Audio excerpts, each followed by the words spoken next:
concrete walls. There's a place for us where we could go, where we could be alone. Between city lights, we don't have to hide. I wanna go, do you wanna follow? There's something in the air, I can't explain it, but it's there. Ain't nobody gonna find us in our secret love affair. I don't wanna have to hide no more, it shouldn't be unfair. I wanna go, and I wanna know, do you wanna follow? Baby, do you wanna follow? Come with me, do you wanna follow? Baby, can't you see that? I wanna go, and I wanna know, do you wanna follow?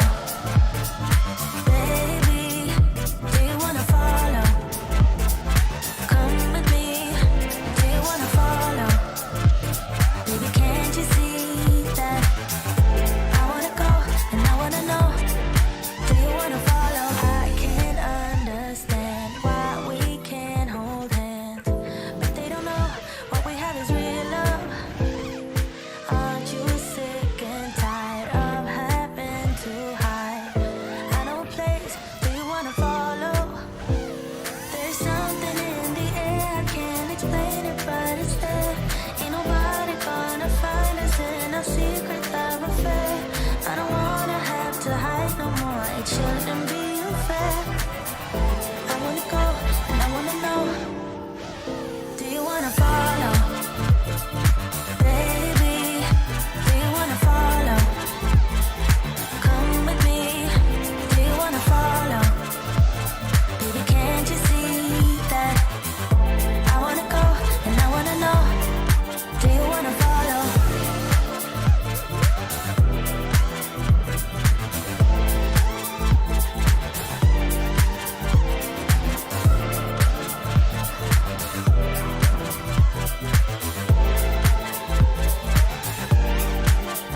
Do you wanna follow? Baby, do you wanna follow? Come with me, do you wanna follow? Baby, can't you see that? I wanna go, and I wanna know, do you wanna follow?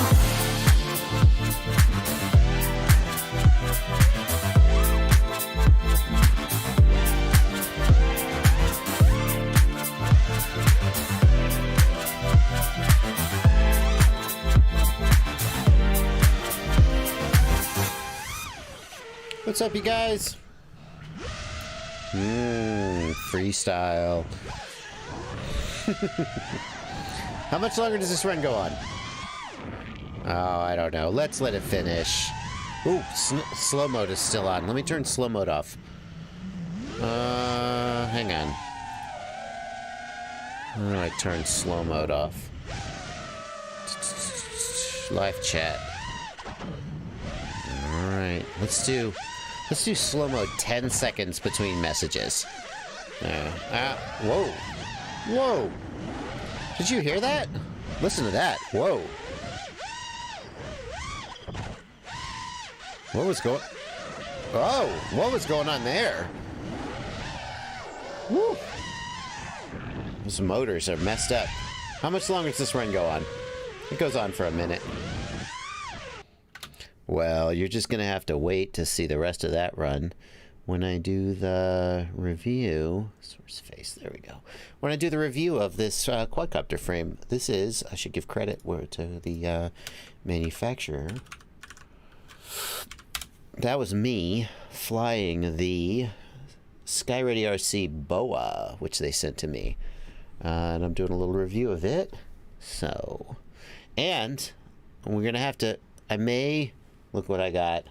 I got it, guys. I got it.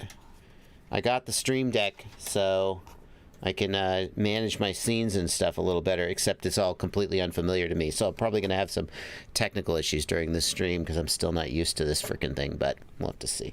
Get over there. Oh, get over there. Get out of here. When am I releasing a video of the Sharkbite? Oh, that's a very good question.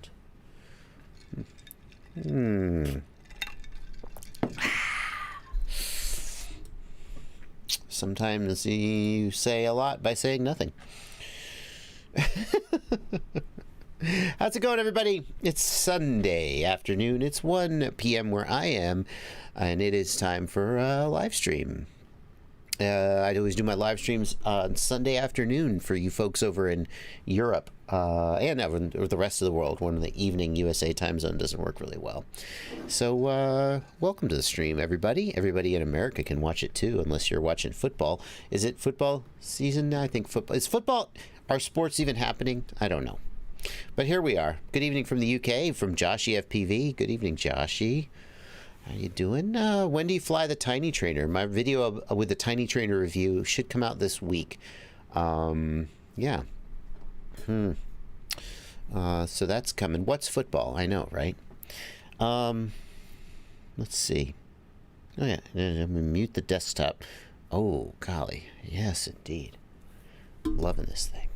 Slow mode is on, Ken Hill. I've got slow mode set to 10 seconds. I feel like 10 seconds should be pretty good, but it should still keep some of the spammers. We had a lot of spammers in the last stream, so we'll see what happens this stream. We are going to get into the live stream. Let me just give you guys a quick look at what's going on. This is my main screen. Turn on. You have no chance to survive. Make your time. What is this? Oh, here's a September Sharkbite update. Oh, well, that's going to be in the news in just a second. Thank you, Plenty, for sharing that. Here's what I got going on, guys. Over here on the left, this is your stream. Hang on, I'd like to see the analytics. Oh, yeah. I'd like to see that chat revenue go up. $2. Yes. I'll be taking your questions here in the stream. Jack from Let's Drone Out is here in the chat. Are we still on for Friday? Jack. We're still on for Friday. Yes, Jack. I'm going to be talking to Jack on Friday. Over here in the upper right, this is my Discord server. If you want to get on my Discord, it seems like, does Discord have a, it seems like it's bigger than it usually is, like it's zoomed in. I don't know. If you want to get on the Discord server, you can do that by becoming one of my patrons and hang out with these beautiful people where I will, I'll be taking your questions as well. And down here, these are the super chats. If you want to throw a couple bucks and get your question called out into the super chat, you can hit that $ right down there. Right down there. Where's the zoom? Monitor center zoom. Oh yeah. Oh yeah. Look at me managing my stream like a pro, sort of. Yeah, you just get down there and hit that $ right there. And yeah. So here's what we're going to start with, though. I always like to start with some news, the news of the week. And I don't have a ton of news this week, but one piece of news that we definitely have to get is that Velocidrone has released something called Velocidrone Combat. Let's full screen this, and let's check this little trailer out, 34-second trailer. Basically, this is like a first-person shooter with drones. It's like Quake Arena with drones. Yep. So this is out. I don't know if there's any actual gameplay in this trailer, but people are playing this on stream now. Come on, give us some gameplay. No? No, that's the teaser trailer. There's gameplay out there. People are playing it, and it's like first person. It's like Quake Arena, but with drones. Basically, it's a fast-paced arena FPS shooter. Like there's speed pickups, there's armor pickups. You know, there's gameplay out there already. I was thinking actually about just making this live stream be me playing it. But I thought that you guys might not appreciate that since I know it's not what you signed up for. But, excuse me. It sounds like it's a hoot, and that is definitely news worth doing. Now, It's Plenty has shared this update from Fat Shark about Sharkbite, the September Sharkbite update. Let's see what Fat Shark has to say. For those of you who've been following along, you're probably very curious what the state of Sharkbite is right now. Yes, they are. They keep asking me, when am I going to release my Sharkbite review? We have finished building 3 new digital video projects from the ground up after the Bite Frost launched last year. Blah, blah, blah, blah, blah. We feel very comfortable with the production process on the video receiver and the camera.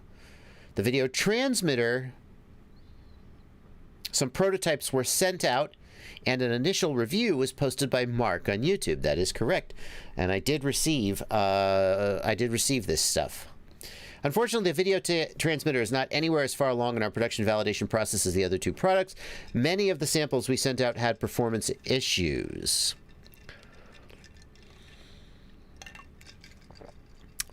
That's interesting.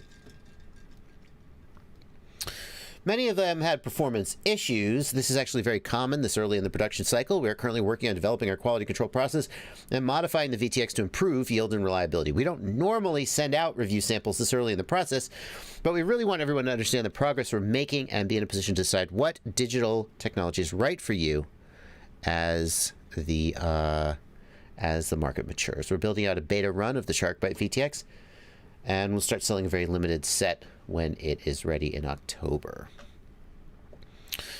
Yeah, okay. So that's good. That's consistent with my experience. Now that they've made a public statement, I can say a tiny bit more. I didn't want to sort of jump the gun on them. But I did receive the Sharkbite system. I have the video receiver, the camera, the video transmitter. There were some technical issues with my video transmitters related to quality control. Get that centered up there.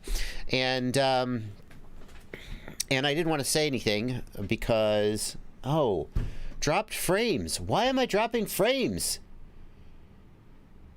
I've got 4% dropped frames. I have no idea why, though. What's going on with my internet? Some shit's going on with my internet. Damn it. Wow, that was happening last time too, and I have no idea what it is. It's definitely not OneDrive running.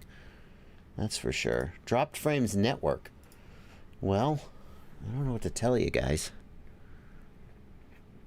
Yeah, I don't know what to tell you. Bitrate 4.5 megabits per second. That's the same bitrate I always use.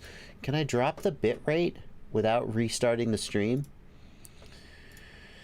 Yeah, bitrate 4 kbps is how I normally do it. Let's drop the bitrate and see if that fixes it, although I don't know if it would. Okay, do I have to stop and restart the stream, or is it gonna just do it? Let's see if that works. I'm gonna drop the bitrate and see if that fixes it. I don't know why we're getting dropped frames. There you go. No, I'm getting dropped. I can see the dropped frames on my end. It's because OBS shows me the number of dropped frames. I just reset it to 0, so hopefully that'll fix it. Yeah, so continue. So there were some issues with my VTXs. I didn't want to say too much too soon because I didn't want to just sort of put bad information out there. But since this is the Fat Shark's statement is 100%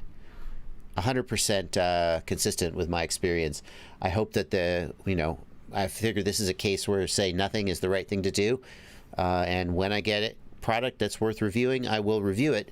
But that hasn't happened yet, so there you go.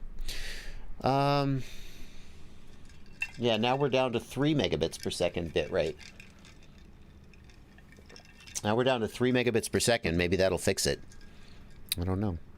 Jeremy Sarge, how is the image compared to DJI? People are now going to want me to start ask me questions about Sharkbite. The truth is that you have to decide for yourself by looking at the image which one you think is better, and sort of the whole totality of the product. Because there's more to Sharkbite than just the range and the image quality. There's things like the latency and the way that the breakup happens, and the fact that you can use it with your existing goggles via HDMI. 661 FPV says, what was the problem? The short version is that the output power on the VTXs seemed low. They just seem to be having some challenges getting consistent output power. When the output power matches the specs, then they get great results, but that seems to be. It's Blunt. He says, Mark was very clear in his video. You need to see it through the goggles to see the difference. I mean, I mean, I feel like the DVR is pretty representative of what's going on. Yeah. But you definitely do need to watch like a high quality YouTube stream. One of the things Mark did is he put them side by side. Well, when you take those images and you put them side by side and you shrink them down and stuff, then they are going to become a little, they're going to be affected a little. Bottom line though is it's not ready yet. Hopefully it will be ready. When I get something, I'll test it and I'll put the results out there, but that hasn't happened yet. Jeremy Sarge, I can only speak based on the specs. I doubt and based on things Fat Shark has said, I doubt that we will see similar range from Fat Shark's offering as DJI. Fat Shark is at a lower output power by far. I think their original Sharkbite was 350 milliwatts, whereas DJI is as high as 1200. And Fat Shark has said that their focus is not so much going to compete directly with DJI in their own wheelhouse, but to try to focus on customers that DJI isn't serving, like people who want to use their existing goggles with HDMI input. And DJI is like, nah, we're not going to do that. So I don't think, I would be really, really surprised if the range of Sharkbite was as high as the range of DJI. DJI is like an amazing range. Do you think they'll have it done by October? I couldn't say. They're saying, I mean, I think they were acting like they thought they had it done. They made a post on Facebook that said, we finally have something I feel good going to production with. And they showed that 1 kilometer run. And then they sent stuff out to reviewers and there were quality issues and they were like, well, we're still working on it. Tyler Harris, we're talking about Fat Shark's Sharkbite. Any news about Immersion RC Ghost? They announced that they shipped to retailers. They finalized the firmware and Ghost shipped. You should be able to buy Ghost if you want it soon. I'm currently showing 0% dropped frames.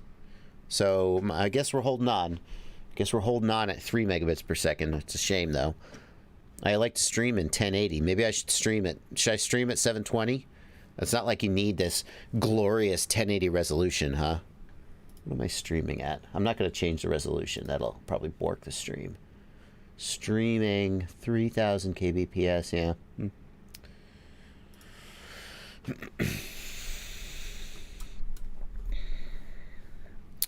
Anyway, so do you think Sharkbite will have a significant increase in performance over Bitefrost? No way to tell. Bitefrost was very preliminary. Sharkbite is very different, and don't know. Liveview FPV is in the chat. I hear Liveview is going to be streaming today after me. So after I go off the air at 3 p.m., Liveview FPV and probably Ciati are both going to be streaming, so that'll be fun.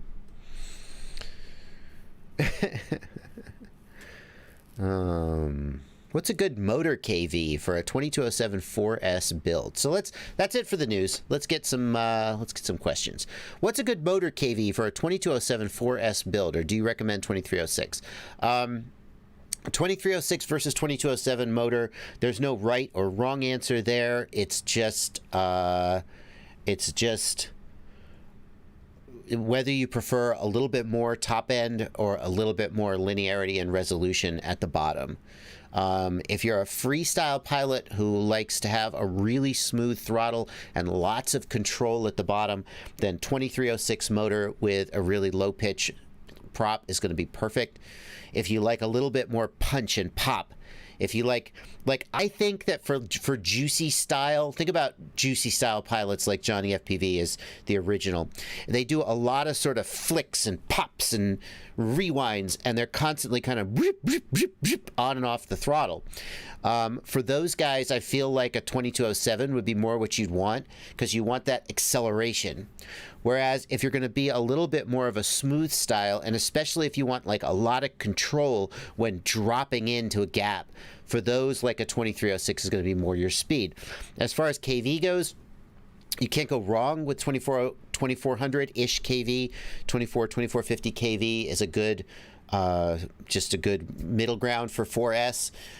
Going as high as 26 or 2700 KV, you get a little more top end and a little more pop, but a little less torque down below.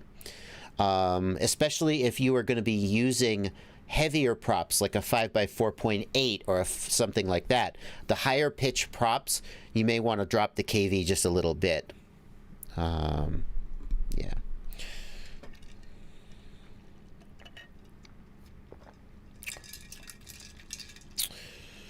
Let's see here. I have a question for you guys. I am working on the update to my perfect freestyle build, and I've been trying for the longest time to come up with the best frame to use, and I think I'm narrowing it down to a couple of different frames. I want to throw this out to you, and you can let me know in the comments your thoughts. Now, bear in mind that what I'm looking for is a lighter weight frame. I want to try to get the weight of a freestyle build closer to the weight of a racing build. It's never going to get there totally, but like these 750, 800 gram freestyle frames, I want to try and get it lower. So I'm shooting for a frame in the 100 to 120-ish gram range. I think less than about 100 grams, you start to compromise durability and buildability too much. And somewhere around 120 to 140 grams, see, that's why I like the Banggood. Chris Weems, the Banggood is an amazing frame, but it's a 140, 145 gram frame. And I'm just sort of drawing the line somewhere around 110, 120 grams. So I've got these three frames, and I want your opinions of them. The first one is the Halo RC, or just the Halo Osiris. Now, I actually have one of these frames that I built. Just the frame. I didn't build a quad out of it. This is, excuse me, this is a pretty slick little frame. It's got a centerpiece that adds stiffness to the bottom plate, and these retaining screws that hold the arms in run down the center line. Now, the Osiris frame has 20 millimeter mount in the back, and one of the things I want from the build is the ability to have DJI in it. I'm gonna have an analog version, but also a digital version. So this guy, you can get an air unit in it if you remove two standoffs, but I don't feel great about that. So you could put a Vista in the back of this, but I wouldn't consider this good for an air unit.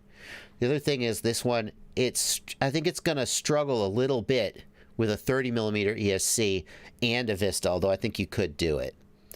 So that's one, is the Halo RC Osiris that I'm looking at. Yeah, Jeremiah Davis says no obscure brands. I gotta say, you're a little bit on the mark there, Jeremiah. One of the things that I think of is that when I put this out, a lot of people are going to want to build it. So it has to be something that people can get their hands on. And it can't be, I hate to say this, like if there were some little boutique frame designer out there who had an amazing frame, but he's doing orders of 50 or 70 at a time, probably they're going to get overwhelmed. So it's got to be, yeah. Junk88 says, say the weight. The Osiris is around 100 grams, I think. 92 grams for a 5-inch frame. 92 grams. So actually that's closer to 90. It's super lightweight. So that's one that I'm looking at. Number two, yes, of course, the FPV Cycle Glide. Now, the Glide, you're correct. You're 100% correct, N8MX FPV. The Glide has 20 millimeter stack in the rear. It can hold the Vista, but it's not going to hold the air unit. And I'm not sure how much I should care about that. Like, I prefer the air unit. I like the fact that the air unit has no issue with thermals. You can run it at 1200 milliwatts all day. I mean, after like 15 minutes of being powered with no airflow, it will overheat. But I also like the fact that it has the dual antennas. I think you get a little bit better, just a little better performance. And it has the onboard DVR, but if you're going to run a GoPro, that's not as big a deal. I would probably be willing to commit to the Vista, but which is what I would pretty much have to do if I went with the Glide or the Osiris. The Glide is a real solid frame, and I love the fact that you can get it as a light version, if you prefer, or as a heavy version for additional durability. So it's nice that people would be able to pick what they get. Michael O, the Glide is a great choice for analog. I mean, I've got one build of the Glide that I've been flying for a little bit just to see how it holds up to durability. It's been doing a great job. I feel like this is a really solid frame. The last one that I want to check out is the Project 399 Super G. Now this is, I think this is Jordan Temkin's frame. The Super G comes in at, 125. It looks super lightweight, but 125 grams. That's actually right on the edge of what I said I would be okay with. Ouch. Let's let this one sneak in the door, because here's what I like about this. He has a second top plate you can get that moves these standoffs out to the arm screws and makes room for an air unit. So this one, you could get a full-size DJI air unit in the back. It does look like it's set up for a 20mm stack, but I'm going to guess that maybe I'm wrong. Can this hold a 30mm stack? Can the 399 Super G hold a 30mm stack? Is it possible? Like, usually the arm screws would double as a 30mm mount. Will the Glide only do a 20mm? Somebody chime in there if you know the answer. So the Super G is looks like a very good frame. Now somebody's saying just get the Apex Striker FPV. The Apex is, how much does it weigh though? The Apex is an amazing frame, and there is an HD version of it. It's true. What's the weight though? Immersion RC or Impulse RC Apex.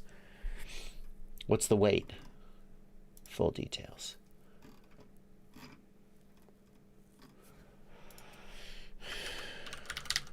It's like 135 grams. It's a heavy frame. The HD version is 135 grams, says Bad for Life.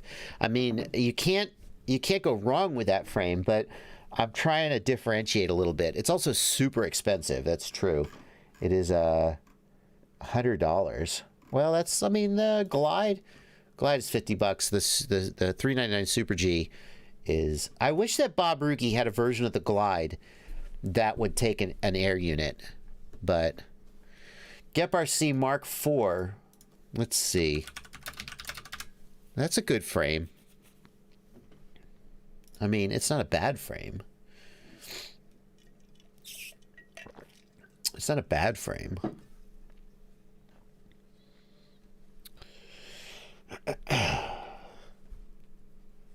Yeah. What's wrong with the Source 1? Good question, 661 FPV. How much does it weigh? TPS Source 1 V3. How much does it weigh? That's the question. And is there an HD version of the Source 1? I think the Source 1 is going to be too heavy. Oh, Jesus. 145 grams. Yeah, no. That's my point. Yep. Now, the Vanny style... I looked at the Vanny style. I think the issue with the Vanny style was that I couldn't get Vanover to send me one to look at.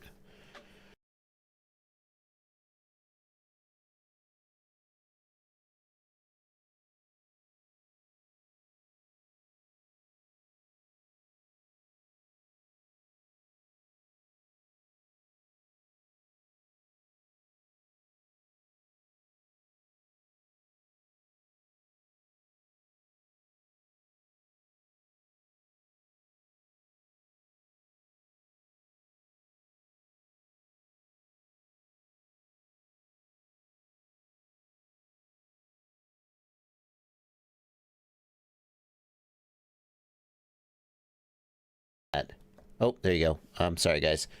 I think I muted my audio. See, that's what you get for using the Stream Deck.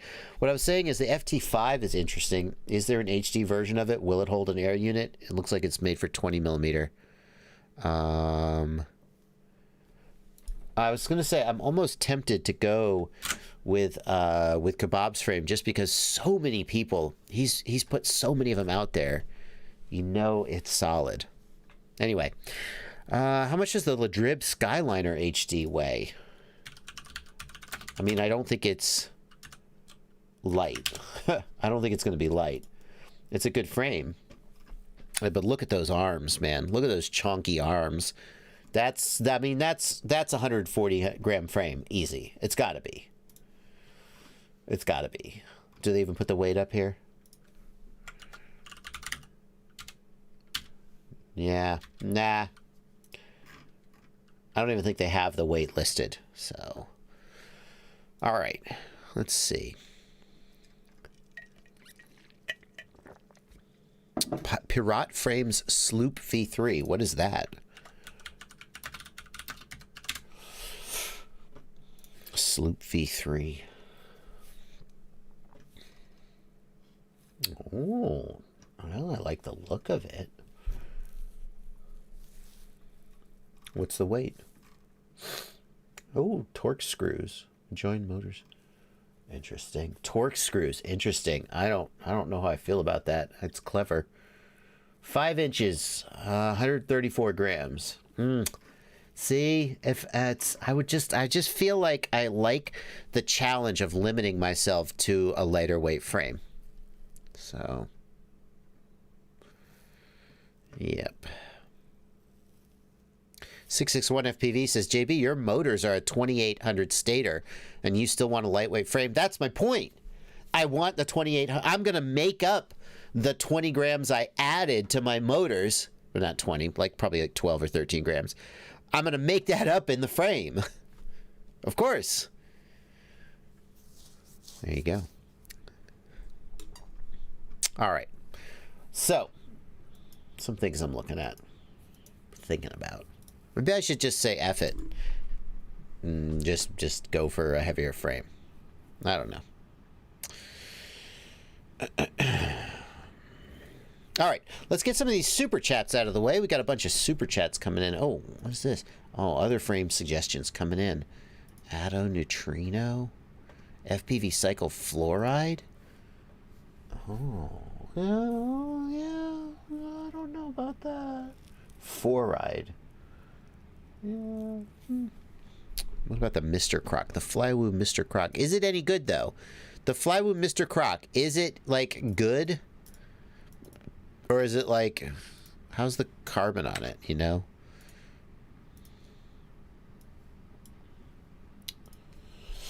Flywoo Mr. Croc. Oh, the Mr. Croc is it's a weird looking frame, I'll tell you what. What's the weight? What's the weight? Doesn't say. It's not a good... Oh, 125 grams? It's on the edge. Oh, I hate the... No, the Mr. Croc, I would skip it. Here's why I would skip it. I really dislike when they have this going on with the front end. When they got a stacked front end like that, I really dislike that. I really dislike it. Okay, let's get some super chats out of the way. Thank you very much to those who are given super chats. BK Racer FPV, thanks for $2. Always great live streams. Jaron Hathaway, thanks for $3. Don't forget to give this stream a big thumbs up, guys. AirTech FPV, thanks for $5. Best settings for RunCam 5 Orange in 2.7K. Ugh, you know what? AirTech, I have a video review of the RunCam 5. Where's Joshua Bardwell? Review of the RunCam 5 Orange. Best settings. I don't know about best, but I put my settings in here. You can check it out and see for yourself what I did. I would suggest you check this video out, my friend. AirTech FPV. Boom. Check that video out and see what you think. Bikeman Cody, thanks for $5. Send my DJI radio, JB. Bikeman Cody is a Knoxville local. He bought a DJI radio from me. I had a spare. He wants me to get it in the mail. I'll get to it. Beck Graben, thanks for $5. What's the best practice to recover a lost drone down a mountain? GPS locate, then a second drone with a net, or GPS locate and hike, best gear? Beck, I'm not the guy to ask about like mountain hiking and recovery. I mean, I'll give you my opinion, but you really should talk to people who actually have done it. Like Gab 707 or Jet FPV are guys who probably have first-person experience with that. I mean, if you don't have a GPS locator, you're probably going to have a hard time finding it. Everybody I know who has talked about losing a drone and then getting it back has done it with GPS. The other thing you're going to want is a lost model buzzer, a self-powered buzzer like a Hellgate, a V-Fly Finder, or a full-speed Lucky Box is another one. You want a self-powered buzzer so that when GPS gets you close, you then can find the actual quad where it's stuck in a tree, because it's going to be going beep, beep, beep. GPS coordinates alone are going to get you close, but then like which bush is it in? You're going to need a buzzer. So if you do mountain surfing, you have to have GPS, and you have to have a lost model buzzer, a self-powered buzzer. You have to have it. DVR helps. DVR is going to help. You see where you went down, but those two things are the answer. Then, how do you get the drone back? A second drone with a net? Good luck. Good freaking luck. Like, you can play in the freaking crane game with a net. It's going to be in a tree. You've basically no chance unless you've crashed on like a rocky bluff and there's like nothing. You're going to just hike and get it. That's what you're going to have to do, is just hike and get it. So a lot of times, honestly, a lot of times when people go down mountain surfing, that's just it. It's gone. Just don't fail safe. Yeah. Excuse me. I have a drinking problem. One of my favorite jokes. 661 FPV says, when flying long range, you just have to expect to lose it and be surprised if you actually get it back. Yep. What flight controller and ESC were you thinking of for the build? Oh gosh, I wonder.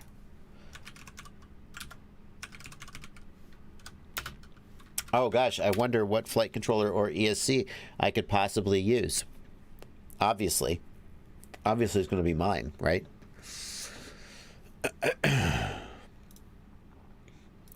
Let's see here. Wannabe FPV says, you can fit an air unit in a glide.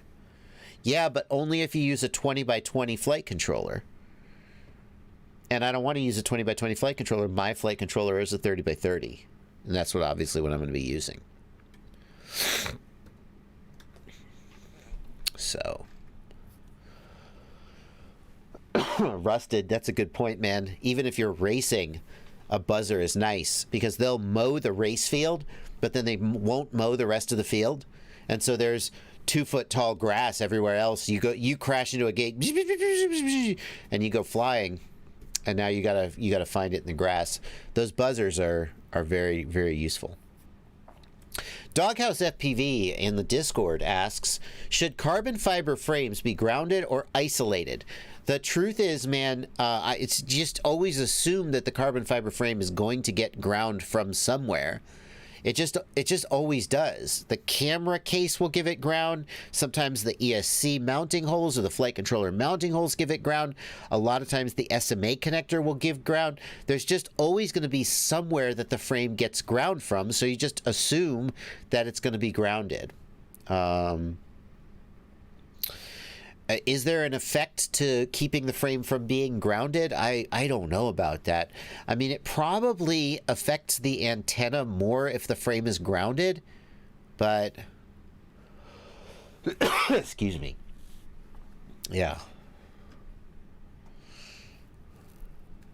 Squishy7 says, what's happening here, as we were talking about frames, you're calling attention to and highlighting the problem that we all have. Pretty much only the Glide and the Osiris have put any effort into getting the weight down. Hopefully this exercise gets OEMs to wake up. I mean, Squishy, I do think that manufacturers pay attention to weight. Otherwise, all their frames would be 180 grams instead of 140 grams. I just think that when you try to save weight, you end up in a place of diminishing returns, and somewhere around 140 grams is where that line starts to sort of level off. That's my theory anyway.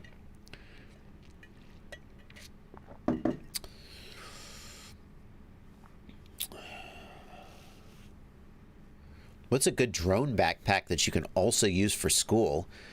Simon Kiergaard. Well, it's not going to be a drone backpack. It's just going to be a regular backpack that you stuff your drone stuff into. All the drone backpacks aren't made for books. Does carbon fiber conduct electricity? Asks Rahit Wadzwa. Yes, it does. It definitely does.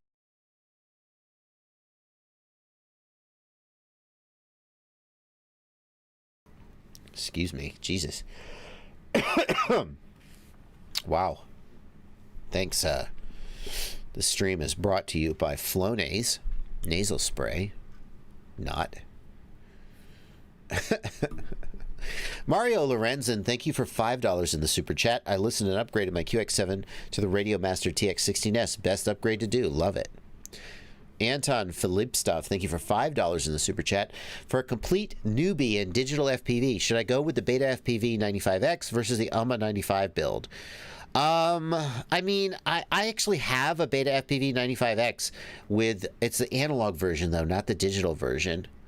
The AMA 95, I mean, I feel like I want to recommend the AMA 95 just because Tommy's behind it. God, Tommy Tibahia, he is a professional, he is a pro. Like, he's not just a YouTube FPV pilot. He does Toyota commercials. He does Pepsi commercials. I mean, he does, like, real cinematic productions. So if he puts a product out, it's probable that it's, like, if Paul Nurkola were to put a product out, like, I know he's a working pro, therefore it probably has, you know, a lot of pedigree behind it. Beta FPV makes fine products, but between the Beta FPV 95X and the AMA 95, I probably would buy the AMA 95, all else being equal.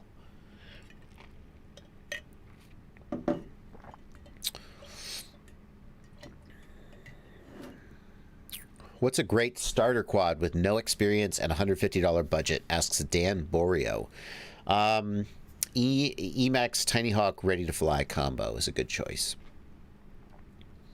Is there any way to change VTX power in flight with a switch on the OpenTX radio? Interesting question. Why I crashed again asks in the Discord. I would have said no to that, but I would have said no. You need a Lewis script on your radio. But it turns out, hang on, I have to find this. Hang on, it'll be worth it. I have to find this though. Yeah, no.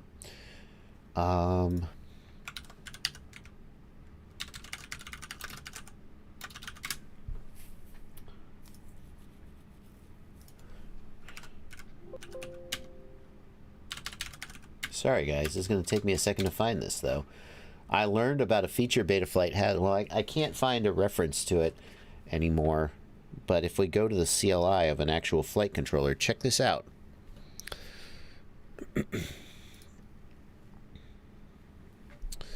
So here in Betaflight, hang on, let me zoom in here. If we go to the CLI, there you go. Check this out. If I just type VTX and hit enter, there's a command in the CLI. You can't see that. There's a command in the CLI, and this command in the CLI allows you to set up video transmitter settings tied to an aux mode. But I gotta find, like, how can I find the documentation for it? No, see, I'm trying to search for this command, but I'm just finding a bunch of CLI dumps. Oh, VTX power on a switch. Here we go. Ah, bingo. Schon richtig. Schön. There we go. Boom. This guy. All right, I'm going to put this guy in the chat. Check this out. For everybody who's been asking, how do you do VTX channels on a switch? This is how. It is VTX, then an index, just 0, 1, 2, 3. an aux channel number, and then the band, the channel, the power, and then the range that you want for starting and ending. And it looks like this lets you put VTX settings on an aux channel. So there you go. Apparently it can be done. And I'll probably make a video about this because people ask me this, and I say I have until this. This has been out since like 2019. How did I not know this existed? Well, I guess I don't know it all after all. Am I right?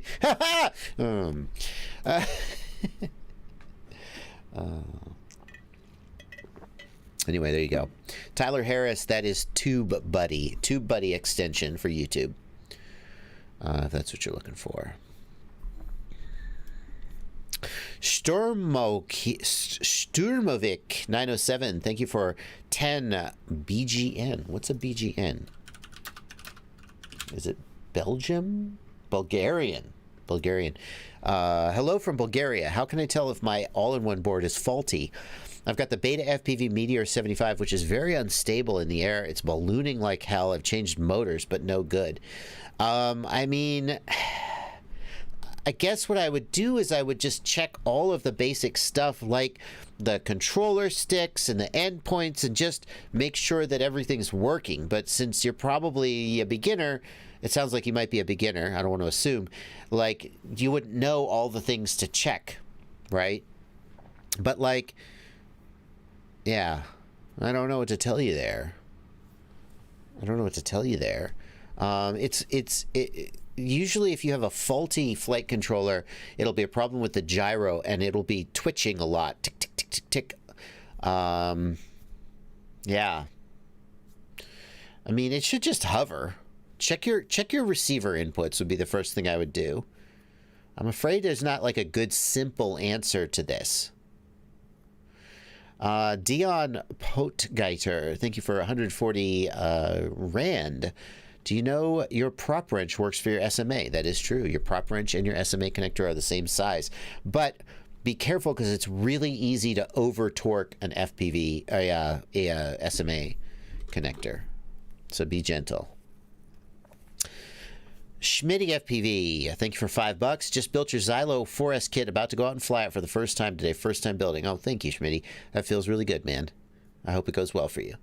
Big Data Pimp, thank you for $5. Why is it such a pain to get my Crossfire to bind and update? The Lua never works. I don't know about that, man. It should be easy. It's usually super easy to get it to bind and update. If you have a QX7 and the Lua script isn't working, I'm going to guess your inverter mod, you either didn't do the inverter mod or your inverter mod didn't work. And the QX7, the older ACCST version of the QX7, you have to do a modification to get Lua scripts to work. FreeSky nerfed that. If you have a newer QX7, the Access version, you don't need to do it. But Big Data Pimp, that's my first guess, is maybe it's something to do with the inverter mod. FPV Wannabe is saying, try using TBS Agent X. That's a good idea. Everything you need to do, you can do through TBS Agent X. Just plug the module into USB, and then in TBS Agent X, excuse me, you can update the firmware, you can bind it, and everything. Yeah. Pixel FPV says, I built a quad, but 3 motors had very inconsistent and random error rates. Are the motors faulty? No, Pixel FPV.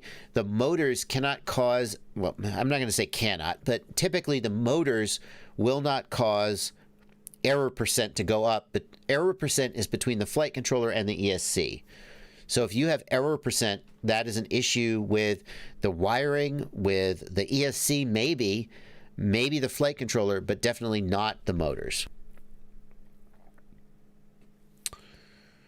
Uh-oh. Here we go again. YouTube's giving me more errors about my stream. I'm only seeing 0.2% drop frames now. It's my kid. My kid is up there. He's uploading something. He's got a virus on his computer. That's my guess. Yep, we're only down at 3 kilobits now. I ain't dropping it any further.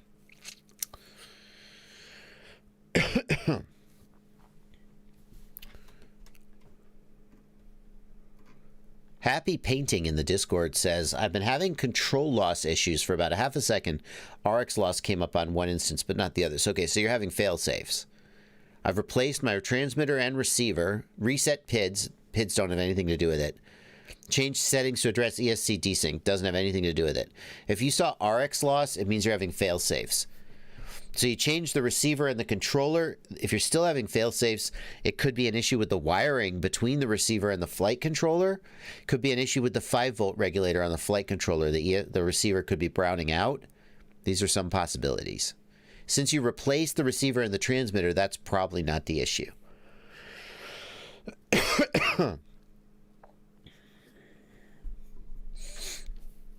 Hannes Weissteiner wants to know how to troubleshoot soft serial smart port. I hooked it up to an unused UART TX port, remapped the pin to be a soft serial UART, but it doesn't work.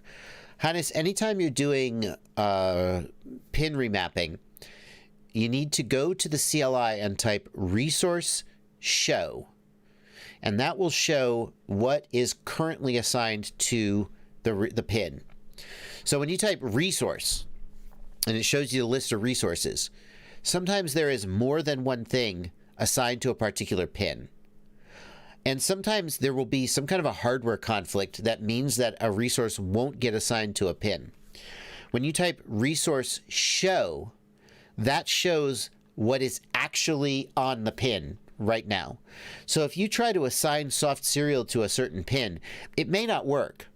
After you assign, you type resource serial TX11 A01 to put soft serial on pin A01.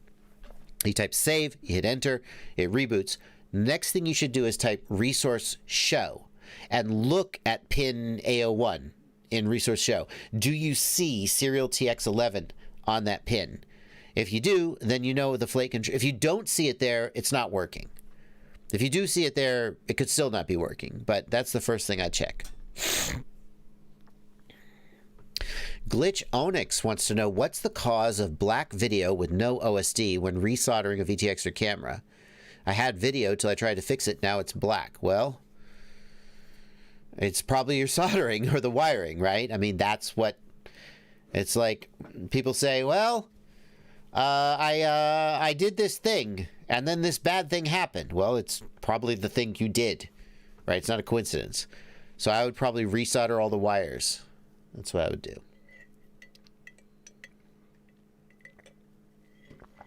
I'm going to go up into my router, and I'm going to turn off everybody else's connection.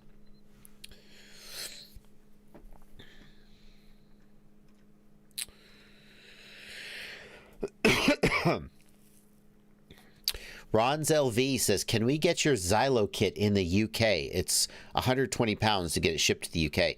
Ron's, I tell you what, shipping is so effed up right now. I do a giveaway on my Patreon every month, and I have never restricted my giveaways to people within a certain country.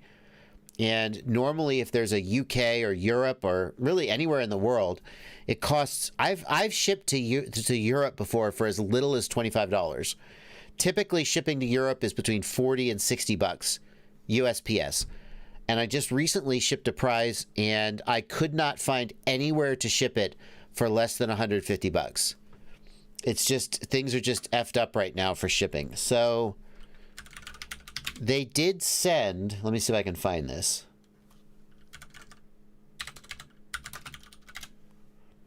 They did send some of my kit to Banggood for international distribution. However, it's not in stock right now, and I don't know if or when they're going to send any more. I guess what I would say is if you are in Europe and you want to be able to get this kit, this is legit, first of all. This is Get FPV sometimes uses Banggood for European distribution. The thing that's confusing to me is FPV Crate ships out of Asia. FPV Crate is based, that's Get FPV's subscription box. They are based in Asia. they ship to the United States in bulk, but then for international orders, I'm pretty sure they ship from Asia. I don't know why they couldn't sort of build their own warehouse, but they don't. I guess what I would say is, if you are outside of the United States and you want this, hit the in-stock alert. It looks like there's 132 people with this on their wish list. And if there were enough of them, presumably they'd order more.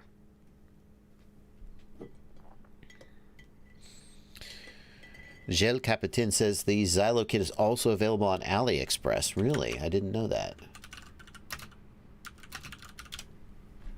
I did not know that. Oh, are there any in stock? That's the big question. No longer available. Yeah. So I definitely will ask the guys over at Get FPV to see if they... Oh, Scarecrow FPV is in the chat. Says, send an email to support@fpvcrate.com. We may be able to get a kit to you. I can at least look into it. Yeah, the thing is, I would love... I mean, it's cool that they're sending it through Banggood, but since they have distribution overseas, I don't know why they wouldn't just use their own distribution. Obviously, they're running a business, and I'm just a schmuck with a YouTube channel, so I don't know. But I would love to see... There's a lot of people overseas who would like to get the Xylo kit and can't because the shipping is too expensive. Reet Wadwa. Sorry if I've mispronounced your name there, my friend. Reheat Wadwa. I've still probably mispronounced your last name. If we run 8K for both PID loop and gyro, what should we run for D-Shot? 600. If you're running 8K, D-Shot 600 is what you should use. Super Sausage FPV wants to know, is there a difference between 8-channel and 12-channel mode on Crossfire? Yes, but no one will tell me what the difference actually is. Is it latency? Is it range? No one will say. You can't get something for nothing, though. Kenji FPV in the Discord says, I had black video once and was breaking my head. Then I noticed a solder blob on my flight controller. When I removed the blob, everything was working again. Yeah, exactly. Video, just a visual inspection. MK in the chat. Thank you for $5. MK, are you going to do a WoW stick review or a cheaper, more compact alternative? I won't. I mean, let's take a look. What's a WoW stick for people who don't know?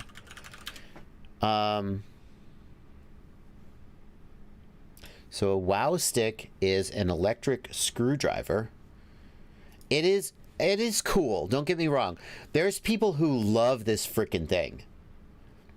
It's an electric screwdriver. It comes with a bunch of these driver tips. But here's the thing. I hate changing bits. Okay? I prefer to have dedicated drivers where I can just pick one up and use it. I hate changing bits. Okay? And I don't find that this style of screwdriver has enough torque. It's okay for like little electronic screws, but if you're trying to take your M3 screws off your motors, it doesn't have enough torque. I mean, it'll break it. If you break it loose, it'll take it out. The other thing is that these tips don't go in very far. Do you see the tip? It won't go into a recess. So I'm just not a fan of this style of screwdriver. I know there are people out there who have it and love it. I respect their opinion, but as you know, just personally, I would review it and I'd be just like, nah, I don't like it. I hate it. So that's why. In fact, Drew bought me one of these as a gift some time back. It was a very cool thing that he did. He bought me one. He sent it to me, and I don't use it. I appreciate the gift. It was a good gift. But I just cemented my dislike for that product. Sorry, Drew. The other thing, I've been struggling to find really good quality tips. I do have a small, just a little electric driver, it's like a little miniature drill. And the problem is that the tips are really bad on it, and so like even then they'll like strip out or something. I always just end up using my manual one. Mad Props, thanks for $10. Glad there are Joshua Bardwells in the world. Thank you, Mad Props. Me too. I'm glad also that I'm in the world. Why I crashed again, thanks for €5. Dion Potgeiter, thank you for 35 Rand. Will I be able to change channel and power for a Rush VTX on a Switch or with sticks? Well, Dion, I was showing earlier in the stream a video where you can change band and channel using a... I'll ping you, Dion, personally. You can, and if you've got smart audio working, it seems that you can change band and channel on a Switch. Pretty slick. Jose Navarro, thank you for $5. Just watch Deep Blue Sea 3 trailer. They have a scene where they're using a Fly Sky controller prop with an LCD monitor to search for giant sharks. You gotta love it. Daniel Moeller, thank you for €5. Greetings from Ottengrün, Bavaria, Germany. How's my pronunciation? Ottengrün? And the Max, thank you for 20 Australian dollars, or as I like to call them, dollary dues. I just finished my first build following your DJI Infinity guide. It flew great for the first 2 packs. On the third build, it failsafe dropped out of the sky. What could have happened? I mean, the first thing I would do is confirm that the receiver powers up. Are you using the DJI Air unit or are you using a regular receiver? You want to confirm that it's powering up and confirm that it has link. And then confirm that the flight controller powers up. Sometimes, I mean, is it flying now? That's the big question. We should talk some more about this. Message me, the Max. We'll talk some more about it.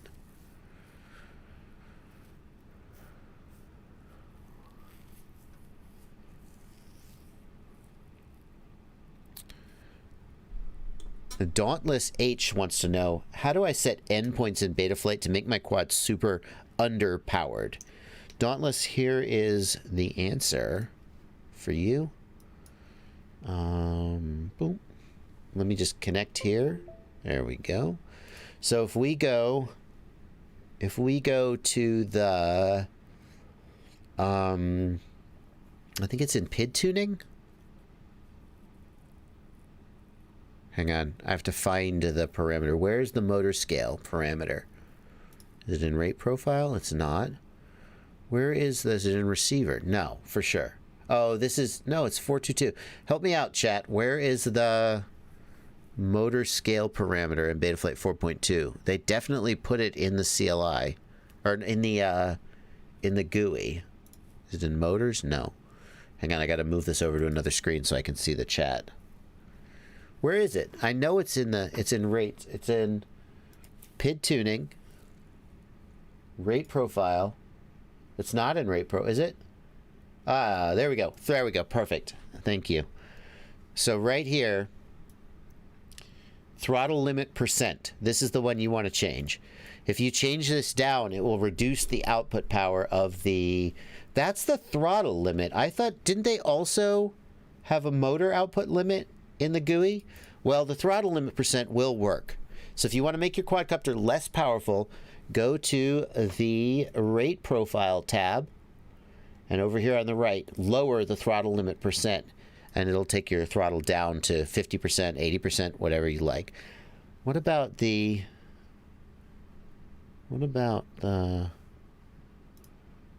I know the motor % is here too, isn't it? Yeah, there it is. I found it. Thank you. I was right in front of me.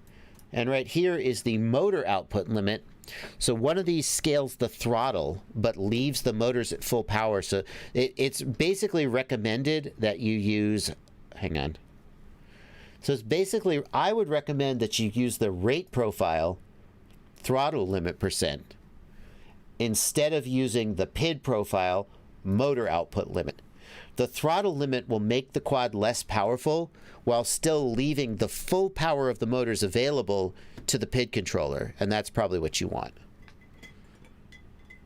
You I don't think you can set a knob for throttle limit, Alec Dvornik. Can you do that in adjustments, maybe? Let's see. Can you do that? Throttle Expo. You can do it in OpenTX, but not in the flight controller. Greg Horan wants to know, how does SmartPort telemetry allow OpenTX Betaflight Lua scripts to change Betaflight settings. Greg, SmartPort is a basic bidirectional digital protocol. So don't think of SmartPort telemetry as telemetry, where you're carrying battery voltage and other information back to the controller. Just think of it as a bidirectional digital protocol, and these two devices can talk to each other and say anything they want. Well, one thing that they can say is, control the flight controller. So SmartPort just carries the commands from the Lua script back to the flight controller and tells it what to do. But SmartPort is just a digital protocol. Starjumper in the Discord says, I think the point of the WOW stick is that it's as compact as a regular driver. A full-on screwdriver seems bulky to me. Well, you're right about that, Starjumper. Having a set of dedicated drivers takes up more space than a single handle with a bunch of bits. It's not worth it to me. Bastian Sonderman wants to know, is there a good reason to use the TBS diamond antenna besides it looking cool? Does the slightly more focused signal change anything?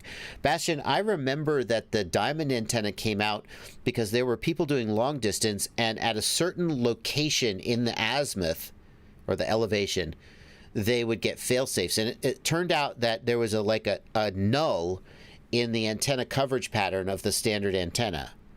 And the whole point of the diamond was to kind of fix that null. That's what I remember, at least. I think unless you're doing long-range stuff, I always just use the standard Immortal antenna because it's low profile and I can put my radio in my backpack without taking the antenna off. And to me, that's well worth it. Excuse me. Excuse me.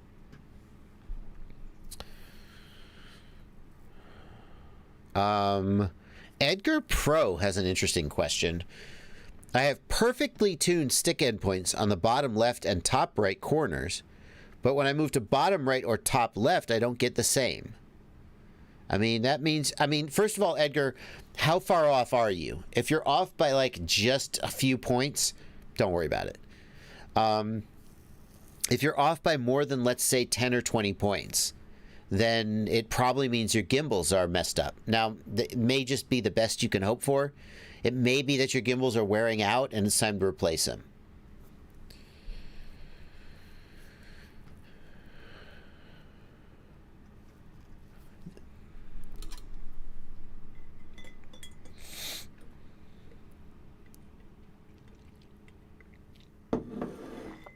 Zolan wants to know, any word when OpenTX 2.4 OpenTX 2.4 coming ever. I've been waiting for OpenTX 2.4 to come out since the FlySky Nirvana came out, and they said this radio will be fully supported in OpenTX 2.4, and I thought, oh well, that won't be a year plus from now, except it has been. So I don't know, OpenTX 238, 239, 2310 have come out. It's just going to be OpenTX 2397, 2398. 50 years from now, OpenTX 2303. Eventually, OpenTX 2.4 will drop. We'll all have the neural interface. Who knows? I wish it would come because so many features. OpenTX 2.4 is going to have support for the FlySky Nirvana. It's going to have Crossfire Shot. Going to have OpenTX. Going to have Immersion RC Ghost. It's going to have. At this point, I think they have so many things on the roadmap for 2.4 that they're never going to finish it. I really don't know. I wish it would come soon. I have no idea when it's coming. GitHub Rusted points out GitHub shows it as 46% complete with no due date. I have nothing. I also would love for it to come out soon. Basically, when you hear that something is going to be in OpenTX 2.4, just assume it's not anytime soon. Prove me wrong, devs. And Bardwell, he's so dumb. He said OpenTX 2.4 wasn't coming, and then the next day, the OpenTX devs released it. Yeah. Okay. Prove me wrong. I would love to be wrong. Make me. I said digital HD video. It's not coming. It's nearly impossible. And then like a year and a half later, DJI, by the way, that's a long time. DJI came out with it, and people are like, "Ah, see, he didn't, well, he was wrong." Okay, I'm glad to be wrong. Droner says he's running the nightlies. Yeah, do the nightlies have all the features? I don't know. A lot of people would not feel good running nightlies. Yeah, a lot of people wouldn't feel good running nightlies. Doghouse FPV wants to know if the tiny Omni antennas we have are capable of handling the max output power of the VTX. Yeah, Doghouse, those tiny antennas are poor antennas in many ways, but they can handle the raw output power. That's not really a problem. It's not really a problem. 6 months? It wasn't 6 months, was it? How long was it?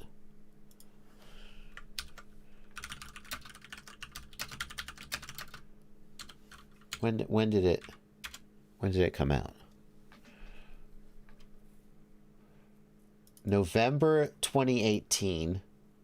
When did DJI come out?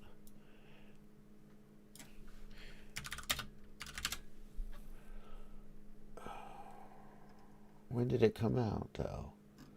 Wow. Hello?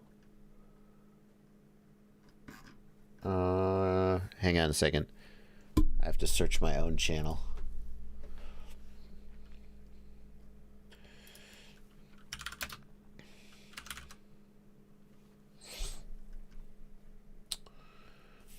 Gracious sakes.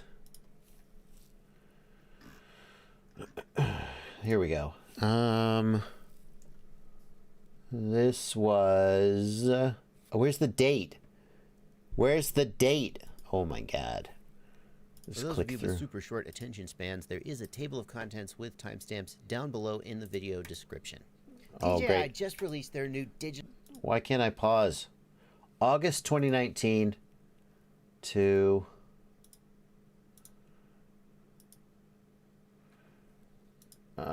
go. November 2018. Okay. Don't say that's 6 months. That's not 6 months. That's like 9 months. It's still, it was a little ways. I'd like to point out that I titled it "Why High Definition Digital FPV is Nearly Impossible." That's a little bit of a clicky title, right? It's sensationalized. That's on purpose. But then I talk about all the technical challenges and how difficult they are to overcome. And I say it's very, very difficult to overcome these challenges. Well, I mean, then DJI put $20 million into R&D. I don't know, I made that number up. DJI put an essentially unlimited amount of money into R&D and solved the problems. I feel like people say Bardwell said high definition digital FPV was nearly impossible, and then DJI did it, and that proves him wrong. I feel like it proves me right. That only DJI with a nearly unlimited budget could solve these problems. I feel like that kind of proves me right, not wrong. Okay, let's split the difference. It wasn't a year and a half, but it wasn't 6 months.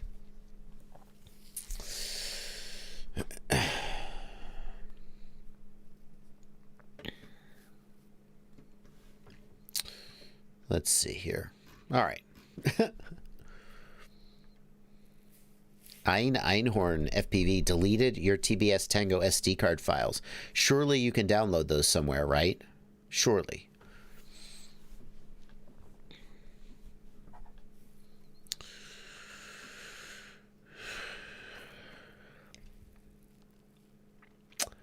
Let's see here.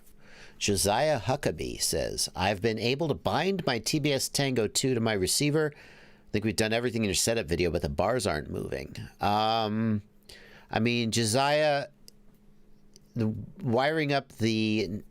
which receiver is it, first of all, Josiah? Is it the Nano or the Nano Diversity? If it's the Nano, you should be fine. Hang on a second. Excuse me. If it's the Nano Diversity, you have to turn on... It comes shipped for servo outputs, and you have to manually turn on the crossfire output. If it's the Nano, another common problem people make is you have to reverse the TX and the RX wires. IO1 from the receiver, TX goes to RX on the flight controller and vice versa. Those are two common mistakes that people make. Good morning, David Skadoosh is here.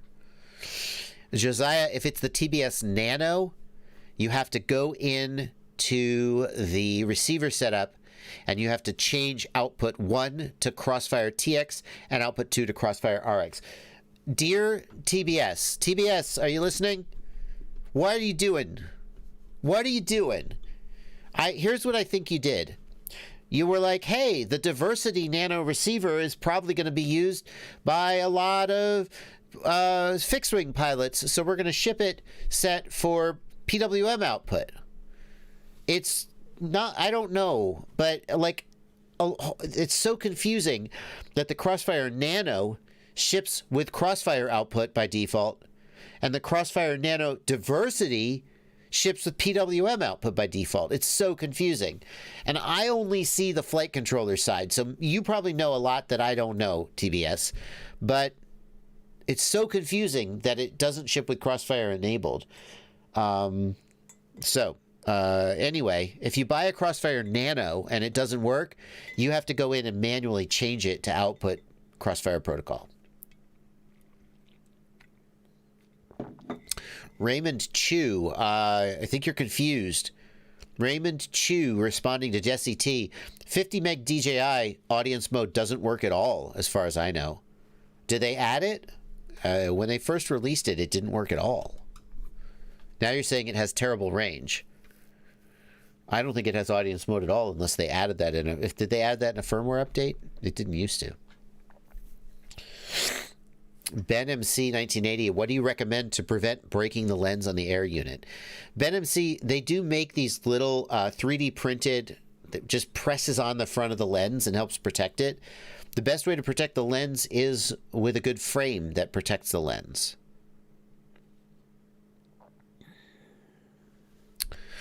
Thomas Newgum, I updated to the newest beta flight and now my voltage drops immediately in my OSD when I push the throttle. It drops to like 13 volts, then instantly rises up. Here's what's going on, Thomas. Beta flight changed the refresh frequency of the voltage output. So the voltage sag that you're seeing was always there. You just didn't see it because the number didn't update very quickly. So nothing has changed except that you are now seeing the actual amount of voltage sag that you were always experiencing. You just didn't know it. Todd Wick, thank you for $5 in the super chat. Is it normal for DJI FPV to have for DJI FPV RC, that is the controller link, to have less signal strength than the video? No, Todd, I don't think so. In my experience, the controller usually has higher signal strength than the video. I mean, in theory, something could be wrong with your controller, but obviously for the air unit, the same antennas are used for the controller and the video link. So, I mean, if you're not fail-safing, I guess I wouldn't worry about it. But in my experience, the controller is at a higher RSSI than the video.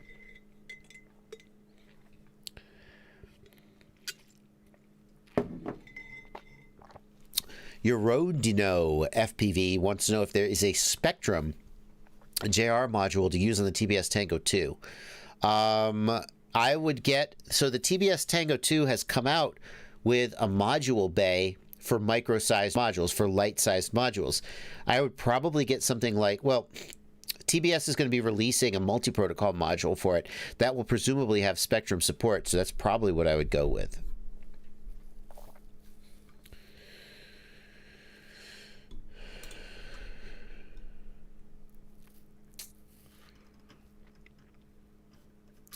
Are people still running 5-inch props on 6-inch frames? Asks Cody R. I mean, I don't know how big that ever got, or I mean, I don't think that ever got super big. So I'm not sure any more people or less people than ever were doing it are doing it now.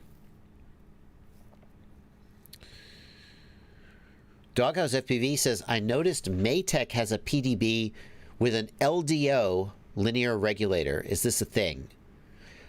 Here's what, so Doghouse, Another person who promotes linear regulators is Mr. Steele. On his PDB, they advertise that they have a linear regulator for the video transmitter and camera. The advantage of a linear regulator versus a switching regulator, and almost all the voltage regulators that are on our flight controllers, almost all the voltage regulators you run into on a daily basis in FPV are switching regulators.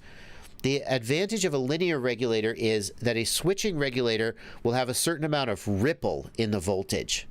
The voltage will not be perfectly flat. It'll have some ups and downs. And a good switching regulator will smooth that out. But there are people who argue that a linear regulator will give you cleaner video. That's one of the arguments that I think they make about I think it's the Wolf PDB for KISS. But linear regulators basically turn voltage into heat. Switching regulators, they kind of like turn off the flow of electricity to let the voltage drop in a controlled manner. And a switching regulator is much more efficient and runs much cooler than a linear regulator. So a lot of people shy away from linear regulators because, number one, they're larger, they get hotter. If you were to have a linear regulator on a flight controller, it would take up a ton of space. It's just you wouldn't do it. That's why you're usually going to find linear regulators only on dedicated PDBs, where they can have enough space to dissipate the heat that's required. So if you can find a linear regulator with a sufficient amp rating, it could give cleaner video for your camera and video transmitter. I don't think there's a compelling reason to go with a linear regulator for anything other than a camera or video transmitter. Yeah. So, and I think a lot of people are going to be fine with a switching regulator.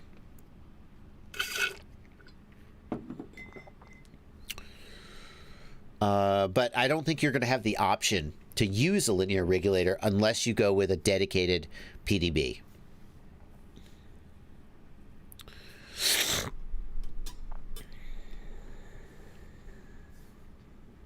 Rusted reminds us that the iRange X IRX4 Lite works with the Tango 2. That was going to be the one I recommend, Rusted. If you have a light module bay, the iRange X IRX4 Lite will work. I assume that TBS is going to OEM their own version, and so that might be worth waiting for. Esk Race says my TBS Micro VTX V2 or my TBS Micro TX V2 loses binding after each power cycle, but not by power cycling the receiver. Lua doesn't initialize either. Crossfire shot set up on an X90 Plus. I don't know, man. That's screwy. Can you? I mean, I would be contacting TBS support about that. Lua should work on an X90 Plus, and you should not lose bind after each power cycle. That's for sure.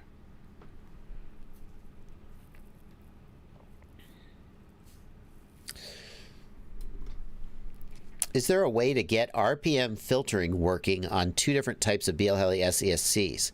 Asks Succulent. I have a quad with two H-type and two L-type. I mean, L-type ESCs may not support bidirectional at all. It just may not be possible. You don't need to flash JESC. BL-Heli 16.71, BL-Heli S 16.71 supports bidirectional D-Shot natively. So I would try flashing BL-Heli 16.71 and see if you can get it working.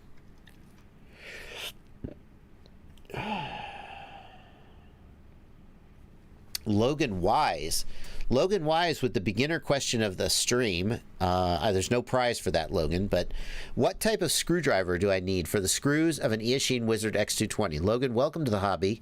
You need an M3. The screws are M3. You need a 2mm hex driver. That's what you need. Welcome to the hobby, Logan. Good luck getting in the air, and you got a lot of experience in front of you. It's kind of nostalgic to think back to the days when I would have asked, which hex driver do I use for these screws? It's been a long. It's easy to forget how long it's been since you were asking those questions. Think back to your very first. I'll tell you guys, the very first question. I wonder if I could even find it. Wow, could I find it on RC groups? Probably not. How would I find it? It's going to be in my post history, isn't it? Can I find my own post history on RC groups?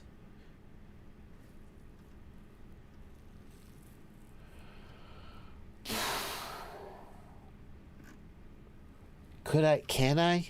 It's got to be possible, right? Where's my profile?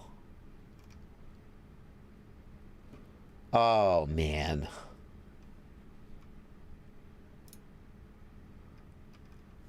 Where's my first post? No. All right.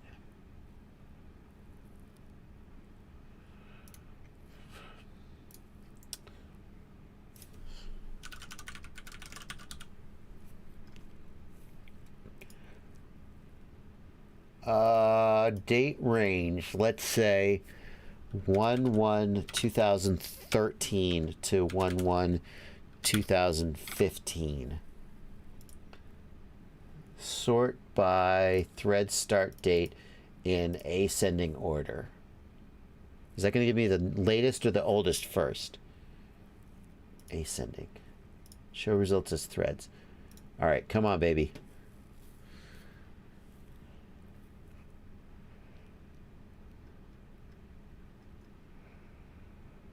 Nope. Did I post in 2012?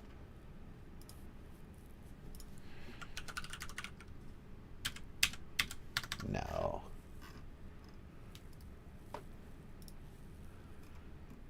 2012, really? Surely not.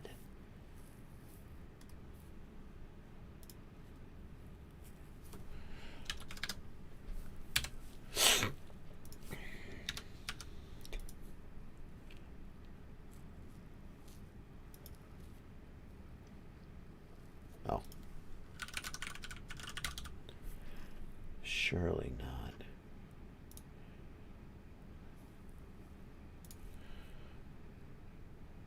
Nope. Well, anyway. I'm going to finish my story, but I was really curious if I could find this thread. Oh, well. I can't find it. Well, anyway, I posted the first question I remember really getting an answer about was that I had built my first quadcopter, and when I plugged in the battery, the motors were twitching and spinning even when I wasn't armed. And the issue was that I had to calibrate my ESCs. And I didn't know that you needed to do that. And I got some help from some fantastic people in RC groups. See, that was such a great story. So worth listening. So worth waiting for that story. I really wanted to find it. Anyway.